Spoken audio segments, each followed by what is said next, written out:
Hey guys, welcome back. If you're joining us on our series of revamping our beds, we are now on part 3. Ooh. Which is actually getting the beds set up and filled up. So thanks for hanging in there with us, and we're just going to go ahead and get busy. We still have a lot to do. So we have our first ground cover lined up. Now Mike's going to come through and instead of cutting it, because then it frays, we've talked about this in some of our other videos, we use this little heat gun. We can link it below. I think we just got it from Amazon. I think it's like a chef torch or something like that. Yeah, for creme brulee. Unless you're a homesteader, then you use it to cut fabric. Yep. So by using the heat gun, or not heat gun, but yeah, fire gun, whatever, it makes it to where it doesn't fray, and it kind of works really a lot better than using any type of scissors or trying to cut it with a knife or anything. I will warn you to keep an eye on it, because Mike has been known to set a couple of these on fire but not realizing it didn't go out. And that's pretty much it. So we have a whole lot of these to do.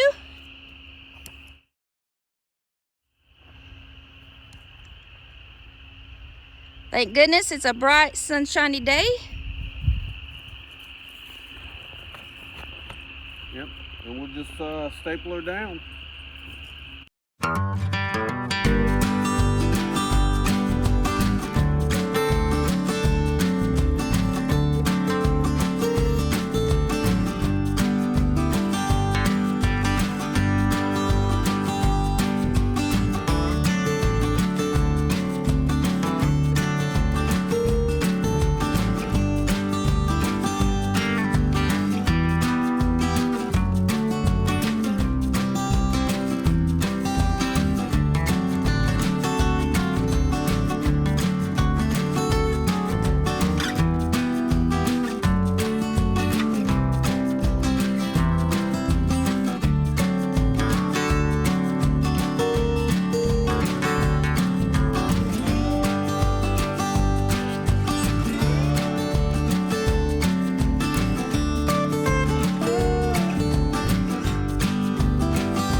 So now that we got the logs and wood in the bottom, we just went and scooped up our compost to put in to fill the holes around the logs.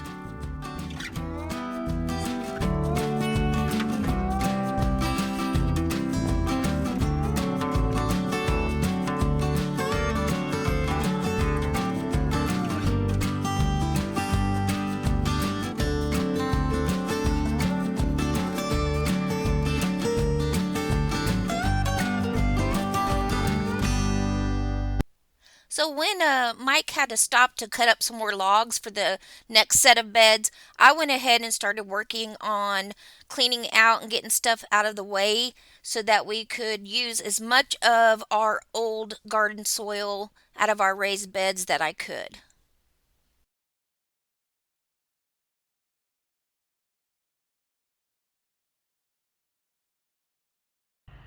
So we keep our compost pile over back there in the chickens area, and Mike's going back and forth getting compost for the beds, and the chickens are like, ooh, we can go out here and play. We don't have anything planted out here except for our garlic right over there. So I'll just, oh, and our strawberries right there. I'll just keep an eye on them, let them have a little fun. We've talked about this before, but I'm gonna go ahead and say it again. Here in our county, we have a place that you can get free, what they call compost. Now, number one, it's free, so you gotta remember that. Have we gotten trash in some of it? Yes. Have we gotten rocks in some of it? Yes. But overall, for free, you can't complain. You know, we don't know what they picked up, what kind of sprays it might have had on it. That's going to be a risk that you take. So we've been using their free compost for, gosh, years now. On Fridays from like 8 to 2, I believe. You can go get as much as you want. So anyway, I just thought I'd let you know on that, just in case you're new here and you haven't heard us talk about the free compost. Now, over the years, we have determined that some weeds come up pretty much anything that we use the compost on. So this year we're just kind of gonna fill in the bottoms where we just put those logs at, and then we are gonna actually get some garden soil to top these beds off with.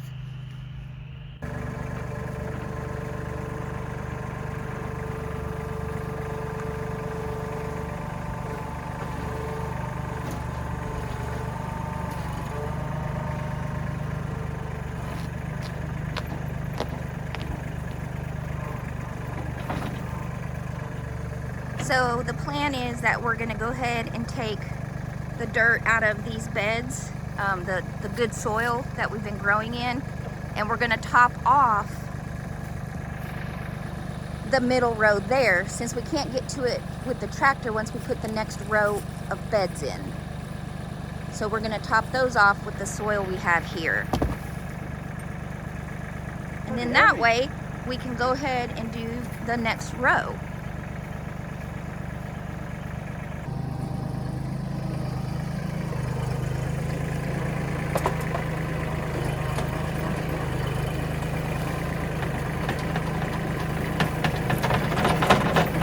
You can see right here how far up we went with the compost. So this layer is actually going to be the garden soil from our old above ground bed.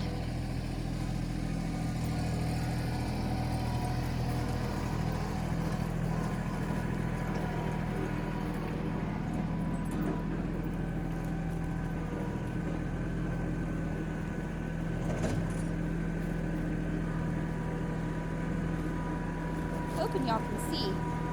I mean, there's tons and tons of worms up in this, our old garden soil.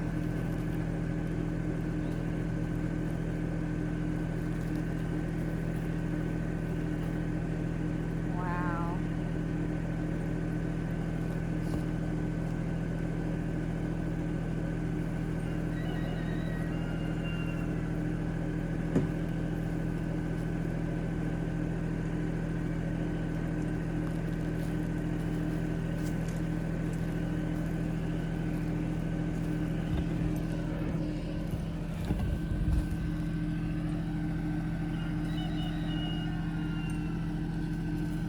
I don't know how well you can see.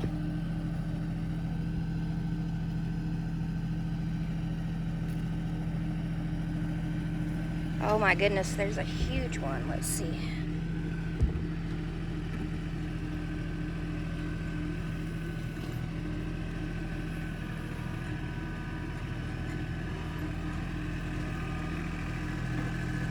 Good stuff, I tell you, folks.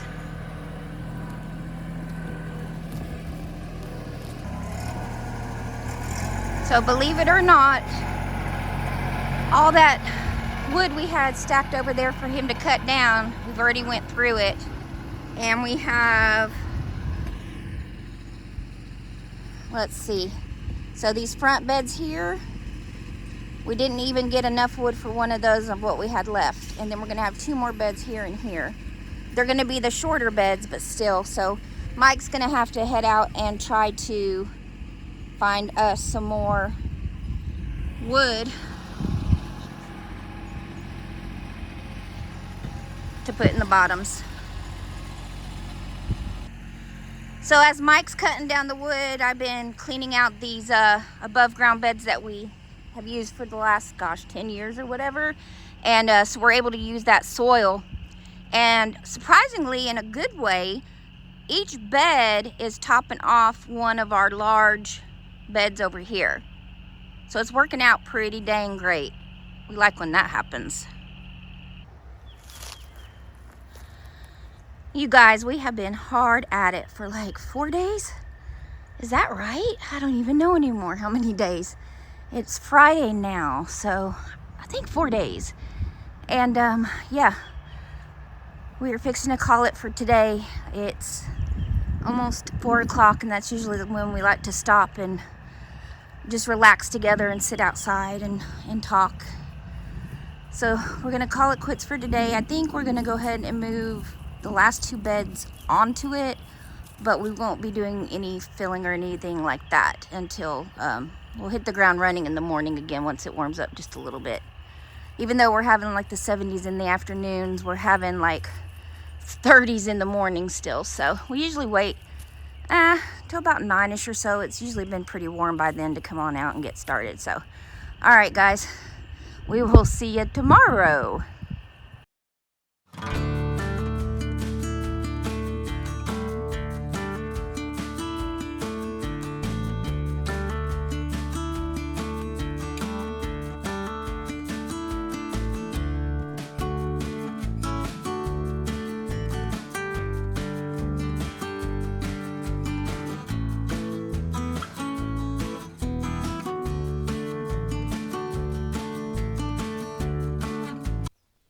And now it's time for the best part of the whole thing of making new garden beds, and that is the planting.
Over here is going to be our bok choy and lettuce bed that Mike's putting some fertilizer in now. And when the bok choy's done, cucumbers are going to go in. So we've came to the conclusion that we'll do the lettuce down the middle, and then around the outside we'll do the bok choy. So once bok choy's done, we can get our cucumbers planted because we're going to trellis them from that bed over to the smaller beds on both sides. That's the plan anyway. We want to thank all of y'all for tuning in for this series of us redoing our above ground garden beds. We really appreciate it. Please like, subscribe if you haven't, and hit that notification bell. Sharing our videos could help us out a lot. Thanks guys. See you next time.